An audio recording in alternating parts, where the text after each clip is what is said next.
I read a comment this week on a news article that said that homeschoolers fly under the radar and that parents just make it way too easy. Is that actually true though?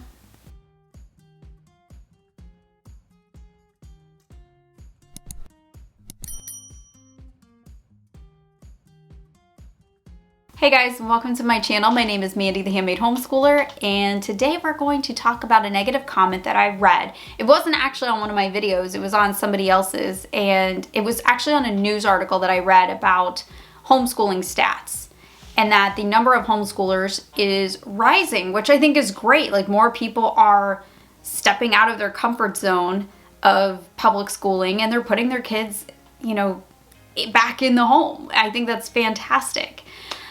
However, not everybody thinks that way, obviously. So this commenter was going off kind of like on a tangent about how moms just make it too easy for homeschoolers. Now, obviously, this person was not homeschooled and admitted as much, and had these preconceived notions about homeschooling in general that were way off the mark. But I thought, let's discuss, do we actually make it too easy for kids? Like, because mom is the teacher, do we make it too easy for them to graduate, and are they like ill-equipped for life? If this person knew anything about homeschooling, they would know that that's absolutely not true. And no, I'm not going off of a stats here because this is just kind of like a chatty video because I kind of chuckled about it. But one of the reasons why I homeschool is because I can make it more challenging. Now, I am the mom of a child who is advanced, and he's actually tested out of several grades. So one of the challenges that I face is keeping him engaged and challenged in school, and that actually is a challenge for me. Having a child who is advanced is a challenge for a parent. And one of the things that I love the most about homeschooling is that I am able to tailor make his curriculum for him. When I decided to homeschool him, I made sure that every year he was kind of like up to date on everything, and I would figure out where he needed to land.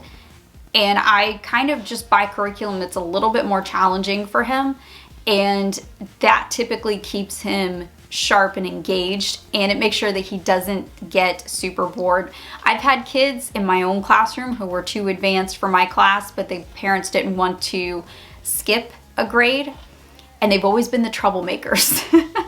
So I knew if I put him in public school, he wouldn't be happy, and I wouldn't be happy. So we can school for the child's interests, which is one of the best things about homeschooling. You can tailor make their entire curriculum.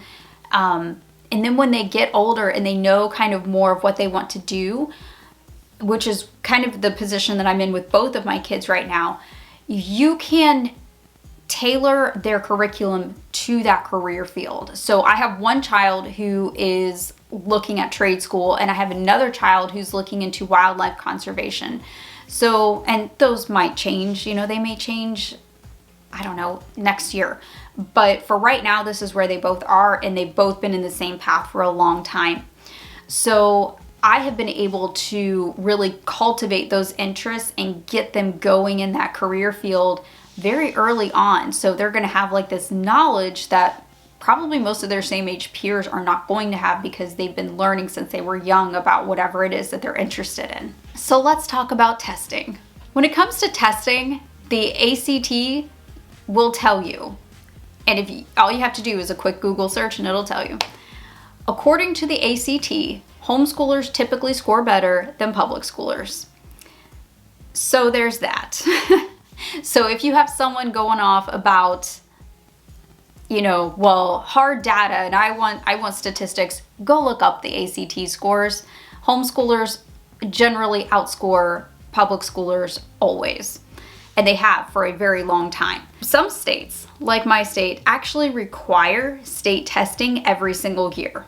My state requires that. It's quite annoying, but we do it, and it's to make sure that our kids are up to date on everything. And really the purpose of the test is really for the homeschool parents, so you can see if there's any gaps in their learning. Those are their words, not mine. Is it helpful? I don't know. To us, it's really not, but to somebody else, it might. You know, that might show them like, oh, I need to work on spelling, or oh, they need to work on math a little bit more. One other thing that I want to point out is we can graduate these kids early, which is great. A lot of homeschoolers choose to graduate early. You can put them in, which is what we're looking in for next year for our oldest child. We're looking at starting his trade school a little bit early while he's still a senior. So dual enrollment is another option. They have, as long as they meet like whatever requirement the school has, you can enroll your kids in this stuff. I did it as a teen myself, and it really helped me because the classes were free. It helped me get on my degree path, and I was able to graduate earlier.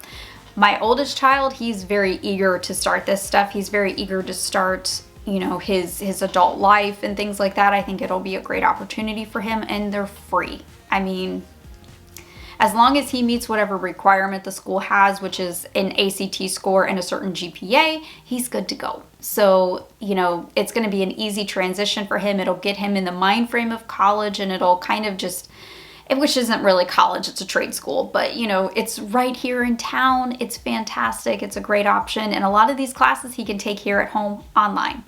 So there's that. And it's a lot harder to do this stuff when you have a lot going on, but luckily we're in a place right now where we don't have to worry about that. He's not stuck at public school all day long.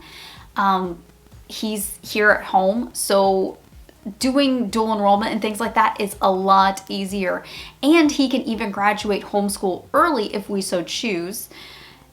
And there's that option. So he could actually start going to trade school or college full time if he wanted to at a younger age. And I have a feeling my youngest will probably want to do that path if he can, knowing him. As long as he meets the requirements for graduation, that's absolutely an option. And I've seen lots of homeschool kids do this.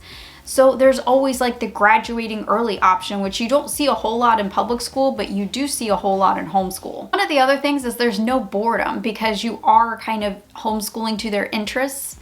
So when you homeschool to their interests, it's not boring. You know what I mean? It makes it so much easier for you as a parent when your kids are not bored with whatever you're doing. And if you're homeschooling to their interests, it's very hard for them to get bored. And you can make it more challenging. You can make something as challenging or as easy as you need to make it. Like if you're homeschooling two different groups of students that are two different ages, you can make something very easy or you can make something very difficult. It's not that difficult to do as a teacher. And hundreds of thousands of homeschool families do this literally every day. Now, of course, there's always nuances and gray areas when it comes to things like this, when it comes to parenting. Not everybody is a parent like me or a parent like you. So yes, do some people take advantage of homeschooling, you know, to hide certain things that they shouldn't? Yes. Do bad things happen to children in public school?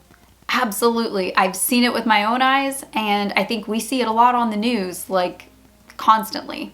You know, how many times is a teacher arrested? We had like 3 teachers arrested in our district just like this last year on abuse charges. Being a teacher, I know way more about some of the things that happens behind closed doors.